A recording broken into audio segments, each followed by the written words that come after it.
Unbelievable. So I just popped into Jodie and Zoe's session. There was a fascinating part in Jodie's about what's expected in your industry and how you can make it unexpected. So if you're in there, I found that bit unbelievable. Thank you, Jodie.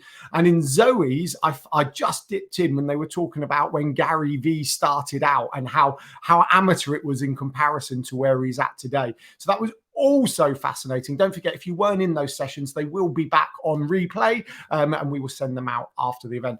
But now we've got Danielle. So we first heard of Danielle probably about 2 years ago. I don't know if she knows this. I believe she ran a video session in a group we were in. And then after that, we rediscovered her on TikTok. And it's TikTok that Danielle is going to be covering today. So I'm going to bring Danielle on and thank her so much. And I'm disappearing. Cool. Thanks, you all right, Danielle? Good morning. Thanks very much. Good morning, everyone. So I'm Danielle. I run Videos Undifficulted, and I help small business owners create videos that start conversations. And it doesn't matter about your level of skill or experience. Now, before we start, I'd love it if you could just pop it in the chat. Do you use TikTok for your business? Is anyone here already active on TikTok for their business? I'd love to know if anyone has got started. We've got a yes from Yellow Tuxedo. I have seen their videos on TikTok. It's fantastic and easy to spot with their splashes of yellow that come up. So we've got some people, Jackie saying no, V has an account, some people just starting, no. Very resistant. That's interesting. Yes, I can understand that feeling. Absolutely. Anna's just started using it. Okay, so we have channels set up, no content yet, people not really there using it. You know, as people, we own business owners, we're there aware of it, but actually, how do we make use of this? And so I'm today going to take you through my TikTok journey that started in 2019 and how it powers my business today. So let's have a look at how it started for me. So back in 2019, this is the very earliest screenshot I have of my very first account. Every account, and it's always interesting to remind yourself of this, every account starts at zero videos, 0 followers, totally unknown. It's only your actions that are going to move you forward. So this was my account, my first account back in 2019. And this is where I am now, or at the end of last week, I should say, when I put my latest screenshots together. The first thing to say is that I'm not going to give you any magic secret. I'm not going to be like the magician we had at the start to cracking TikTok, because actually there is no magic secret. All I can share is what has worked for me and give you the confidence to start taking those first steps yourself. So let me tell you a bit about my background before we go any further. So I have a degree in media studies, something that when I was at secondary school, I was told would be absolutely useless. It wouldn't be any help to me at all, but has actually been one of the most valuable things that I ever learned. After gaining that, I trained as a primary school teacher and I worked in education for 10 years before then moving on and working at an educational software company where I then taught teachers how to use that software. So teaching has always been in my blood. I had my children in 2012 and 2014. And then when I went back to that job in 2015, I knew that that job wasn't going to be compatible with the life that I wanted when they ended up going to school. So I made the very scary decision to train as a social media manager. And I actually left my job, my very stable job, and I went freelance in 2016. Between 2016 and 2018, what I actually found was that it was my video skills that I'd learned way back in my media studies degree that were the most in demand. Video was completely on the rise, and I was someone that could help people with this. So again, in 2019, I made another scary decision and I let my social media management clients go. And I pivoted to offer video courses and training for small businesses. And as part of this, I thought that maybe I should get to know TikTok, as it had been on the rise in popularity in the last year. But before I take you through the 4 accounts that I've had, I wanted to share with you two big assumptions that I had about TikTok before I joined. I'm a 45-year-old mum of two. I'm very tech savvy, but what I knew about TikTok at that time told me that surely it's an app for kids who are recording themselves dancing in their bedroom. It's not going to be something for serious businesses to post on. I was of the opinion that actually I could use the tools that TikTok provided in creating videos and make videos for other platforms. Surely TikTok wasn't going to be where I ended up posting my content. That was my first assumption. My second assumption, before I say that, I'm just going to pop these two logos on the screen. Can you tell me in the chat, do you recognize either of these logos and which companies or brands that they belong to? Because this is a massive part of my second assumption about TikTok. Alan's very close with one. Nikki doesn't recognize them. Fiona's not recognizing them. No, exactly. These are companies or apps that aren't really around much at the moment. So on the left is one that's called Peach. Peach was the new social media app that was everywhere for a few weeks in 2016. It was going to be the new big thing. We weren't going to be on Facebook anymore. Everyone was going over to Peach. And then on the right, Howard's just spotted it. Yes, it's Vero on the right. And again, Vero surged in popularity in 2018. It was going to be, again, the new big thing. We were all going to join Vero. They were promising no algorithms. And, you know, everyone signed up and we all had an account and we were active for about 2 weeks and then it didn't go anywhere.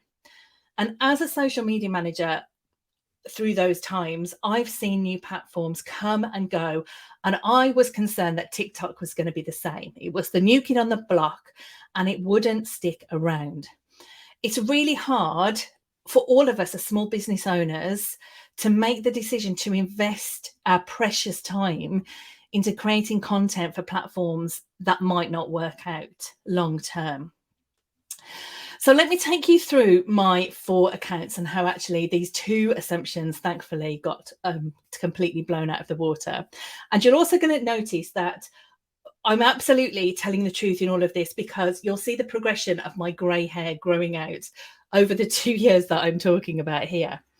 So this was my first account. This is the screenshot you saw earlier. I joined TikTok for the first time in August 2019.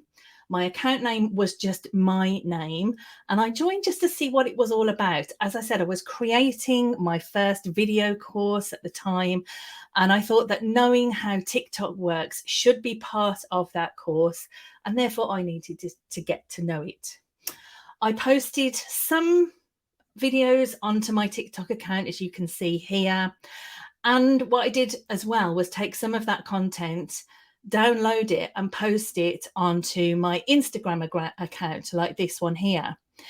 Now, I was getting to know the app. I was getting to know its features. I didn't have a strategy. That video went down really well on Instagram. People loved the disappearing text. That was a massively new thing to see on Instagram in 2019. It wasn't often seen then. And then COVID hit. And it felt like the world and its wife joined TikTok. There was a massive influx of new users. Memes like this started appearing as loads of people were having fun there. And on this account, I had one video that went big for me. It got about 70,000 views and it brought me around 300 random followers to my account. And I got scared. I didn't know what to do with them. I didn't know what kind of content to post. I didn't know what they were expecting. My account had no clear focus at all. And I got scared. And so I closed that account. But I'd had a taste of what could happen. And I knew I wanted to try a new account and work in a much more strategic manner. So this was my second account. We're now in July 2020. We are deep into lockdown. You'll probably be able to tell that the videos I'm going to show you here were recorded at night time because my days were obviously taken up with distance learning and basically just trying to survive. During lockdown, I created an iMovie course. And I thought, I'm going to try TikTok as a strategy to get people onto this course and to learn from me. And as a part of being more strategic, I joined a couple of Facebook groups that were about TikTok. And they were run by people who kind of were held up as TikTok experts. And I was just soaking up their advice and trying to follow the advice that they gave. I'm going to play you these two videos. They're both short, which is one of the pieces of advice that I was given. And the first one also uses a trending sound, or sound that was trending at the time, which again was another piece of advice that I was trying to follow. So let me just play these two for you.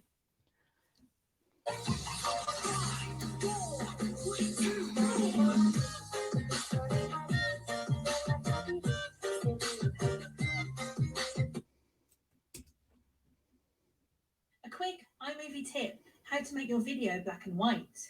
In the viewer, select filter, then click filter and choose black and white. Like and follow for more iMovie tips. So you can see there, the only call to action that I used was to like the video and follow me for more tips. Neither of these videos mentions that I offer a course or where to find more help from me, because again, I was following advice from people to keep people on the app. Don't direct people off the app, which is like general advice for social media. Of course, the platforms want you to stay on there. But then I got really scared that, nope, I don't want to send people off TikTok. I'm just going to get people to like and follow me, which of course made it really hard to monetize. It also found that I was promoting iMovie, which only creates landscape videos, and that's not the best thing to try and help people to make portrait videos on TikTok. But what I did find was that second style of video, the short tip, went down really well. I started to grow a little. I got about 500-ish follows, but I never could kind of get the traction that I wanted. And in the end, I just ran out of steam. But I did learn that I could use TikTok to teach short tips, and I could record my screen while I was doing it. People found this valuable and people enjoyed it. So now we're into January 2021. I was gearing up to start my first membership, and I created another TikTok account. Now, this membership, which actually I have since closed, was all about sharing ideas for video content using a huge range of apps and tools. So that's what I began to post about. By this point, January 21, Instagram Reels had also arrived, and Instagram was my main platform at the time. And I thought, well, this is a great strategy. I can make my content for Instagram and then I can repost it on TikTok, and maybe I can start to, build and get my name known a little bit on TikTok as well. And when coming up for ideas for this account, it soon became clear that actually I've got loads of ideas of using Canva to create videos. So I put together an Instagram strategy. It involved creating a Canva series on Instagram Reels. And I then just took these videos and I reposted them on TikTok. So let me show you one of these. Like I say, this was made for Reels and I just reposted it. Ways to make videos with Canva, part 1.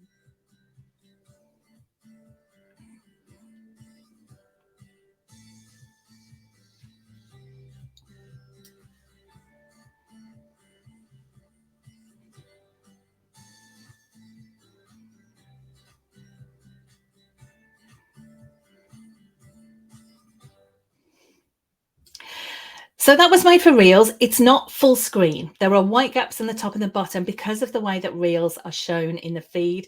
It doesn't feel very TikTok-y at all. But people started watching these. I started to get some regular views. And then I decided to start creating content specifically for TikTok. Not for Reels. It was designed straight away for TikTok. It was filmed with the TikTok camera, created within the app, but totally my style of video. So no trending audio, no sticking to short videos. Most of my TikTok videos are over 2 minutes long. No dancing at all. I've never danced on this app in my life. I'm just offering pure value. Now, part 5 of this Canva series, I posted it on the 20th of August last year, is the one that took off. I do not know why. There is nothing revolutionary about this tutorial, but this video just grew and grew, and over one weekend I gained over 8,000 followers. So I start thinking, well, yeah, there's something in this. So I posted another 4 Canva tips in that week. They all gained new views, new followers, but more importantly, people were commenting positively, telling me that I was helping them and that they found my account useful. So I decided to fundamentally change the nature of my business and really niche down. And as Jodie was saying in her session, make my difference the difference. Canva tips for videos only. So actually, account number 4 is technically account number 3, but with a name change. So I changed the name on the 29th of October after I published part 17 of my Canva account, and I was 100% certain that this was the way that I was going to go. I changed it to my business name, Videos Undifficulted, because it made no sense to have a TikTok account still with the name of my membership that was now closed. And also your username. So you've got your @ handle.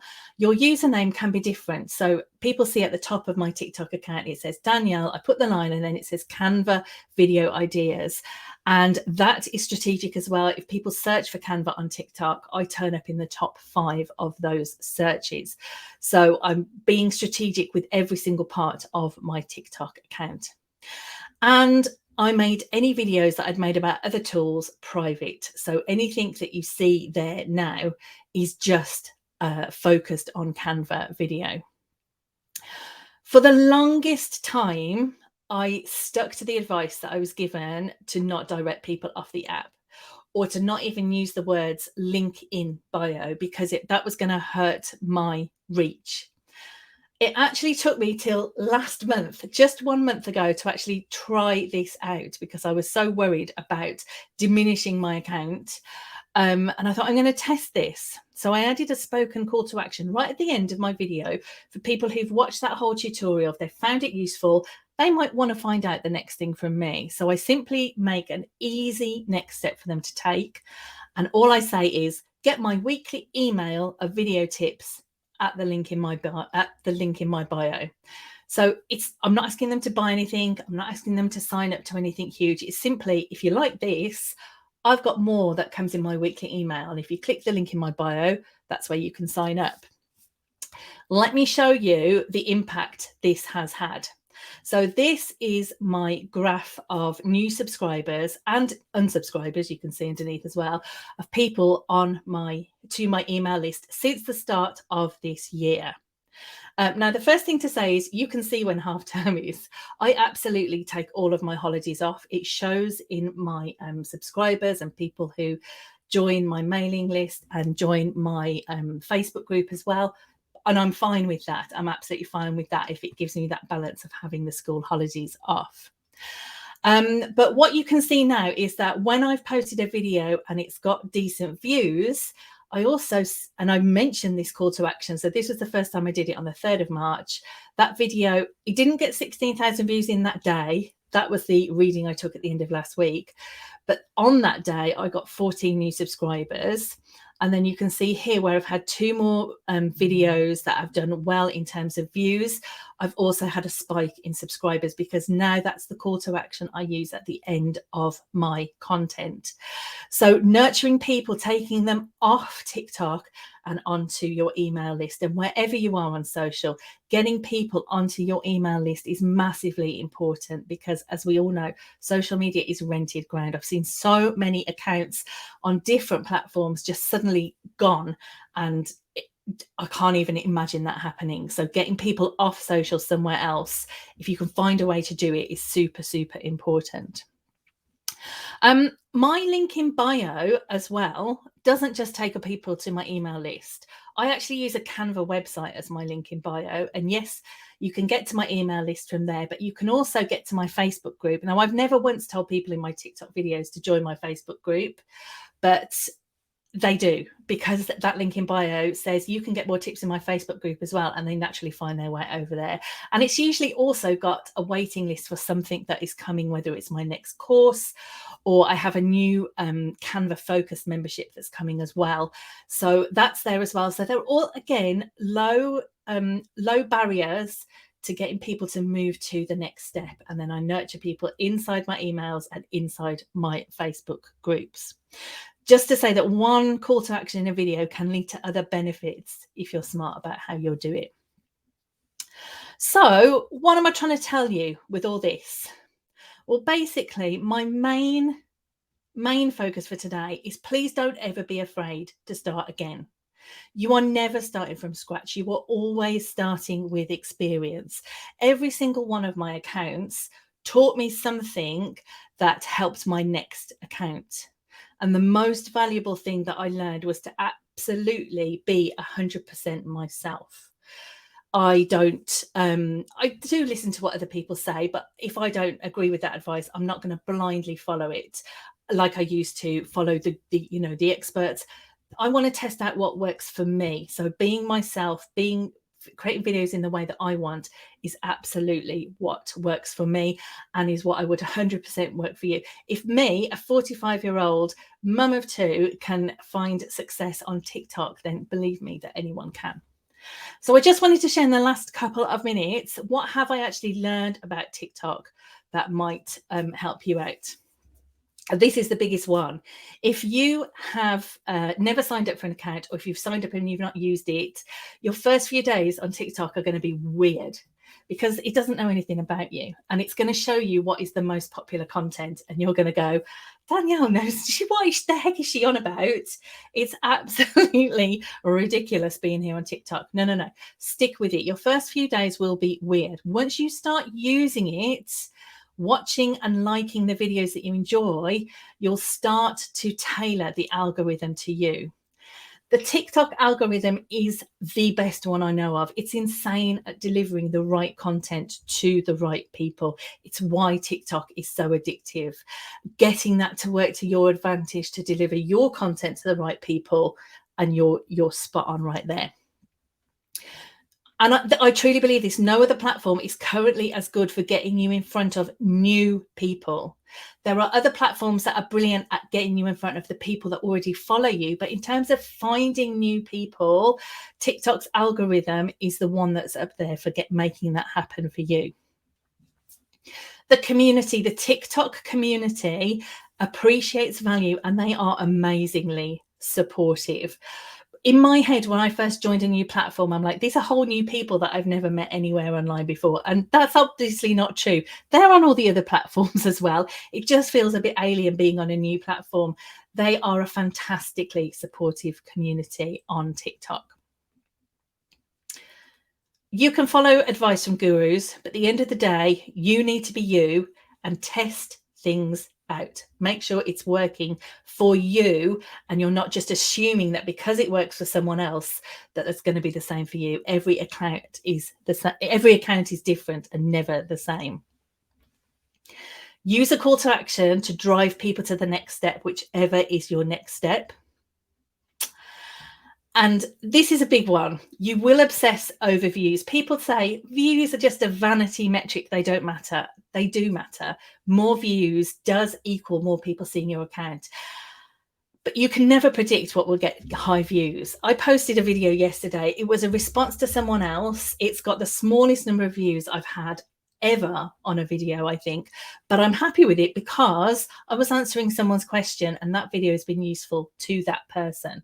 So for me, I try not to make the views the thing that I hang my worth on TikTok on, but they are important. You do need to try and develop your videos so that you're getting more people to see them, because higher views obviously means you're reaching more people. I'm never going to not pretend that reaching people and finding new people and getting high views is not important, because it is. So hopefully I can see some fantastic comments in there in the chat that people are saying that actually I might have lured them over to TikTok. My account handle is down there at the bottom. Yes, I'm Videos and Difficulty. Trisha, if you're over there, come and say hello. It would be fantastic to see you. If you're interested in actually following a couple of my tutorials, I have a session at 1:30 that I'm going to do 2 actual practical tutorials. And if you've got Canva open on your computer, you can follow along with me and actually learn a couple of videos that you can make for other platforms. Otherwise, thank you so much for being here. And I'm looking forward to chatting to you as the rest of the day goes on. Thank you.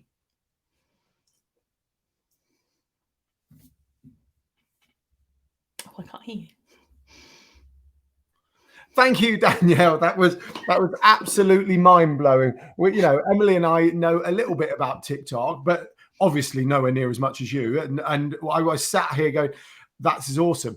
The other thing, the other big takeaway, and I'm really sorry about this, was what you'd built your presentation in. I think there was a lot of love for Prezi going on as well. Well, I used to use it as a teacher. Kids absolutely love it. It just helps to keep them engaged. And we're all big kids at the end of the day, aren't we? So, yeah. We are. Right, we are going to wrap up on the main stage at 11:30. We've got 2 more sessions for you. We have Nikki. So one of the things Danielle's just been talking about is that opportunity. She was bringing people over into her email and into her Facebook group, and obviously the revenue streams associated with that. So we've got Nikki talking about creating an online course in a session in 4 minutes. And we've got Matt discussing sales and that closing the unclosable sale, I think is the title. So take a break, take a few minutes, grab a coffee, comfort break, and we will see you at 11:30 in one of those 2 sessions. And as Danielle said, she is back this afternoon covering Canva. So do be sure to check that out as well. Thank you so much, Danielle. See you soon. Thank you. Bye. Bye.